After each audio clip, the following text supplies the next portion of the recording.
हाँ, तो क्लास 9 के गुरुत्वाकर्षण का तीसरा वीडियो है। पिछले वीडियो में मैंने जी के बारे में कुछ बताया, तो फिर जी का विस्तार से बता रहा हूँ। जी को गुरुत्वीय त्वरण कहते हैं। गुरुत्वीय त्वरण क्या है?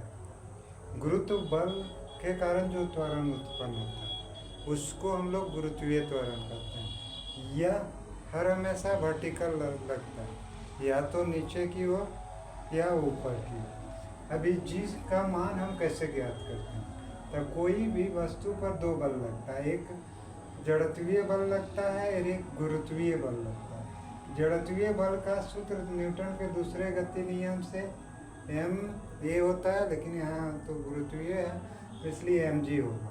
और न्यूटन के गुरुत्वाकर्षण नियम से बल होता है जी एम बटे डी स्क्वायर। एक ही वस्तु है तो दोनों का द्रव्यमान कैंसिल हो जाता है, तो जी बराबर जी एम बटे डी स्क्वायर। जी का मान आपको पिछले वीडियो में बताए थे।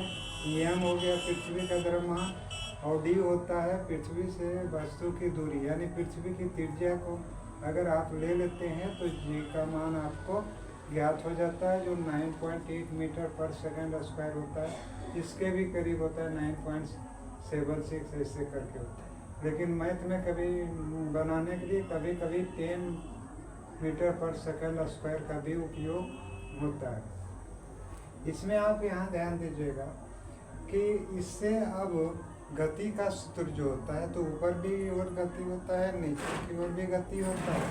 तो गति का जो तीनों सूत्र आप पढ़े थे, तो पहला में क्या पढ़े थे? v बराबर यू प्लस ए टी। यहाँ v बराबर you plus minus G T. दूसरा क्या पढ़े थे? s बराबर U T plus half A T square. तो दूसरा में यहाँ क्या है? h बराबर U T plus minus 1/2 G T square. और तीसरा पढ़े थे बी स्क्वायर बराबर यू स्क्वायर प्लस 2as। तो यहाँ हो जाएगा you square plus minus 2g h। यहाँ यस जहाँ होता था उसके जगह पर यहाँ h हो जाएगा, और जहाँ ए होता था वहाँ g हो जाएगा। आप पूछ सकते हैं प्लस माइनस क्यों लिखा गया है?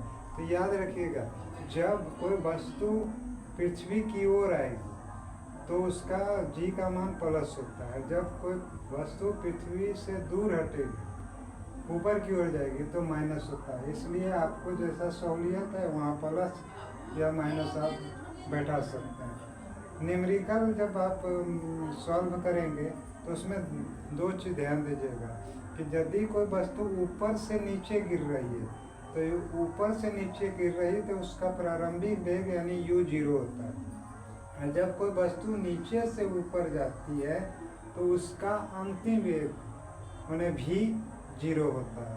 ठीक है, अगर कोई तरह का प्रॉब्लम वीडियो में आ रहा है तो आप देखते रहिए, इनकरेज कीजिए। थोड़ी फिनेंशियल प्रॉब्लम है, मैं आपको अच्छा से अच्छा वीडियो दूंगा।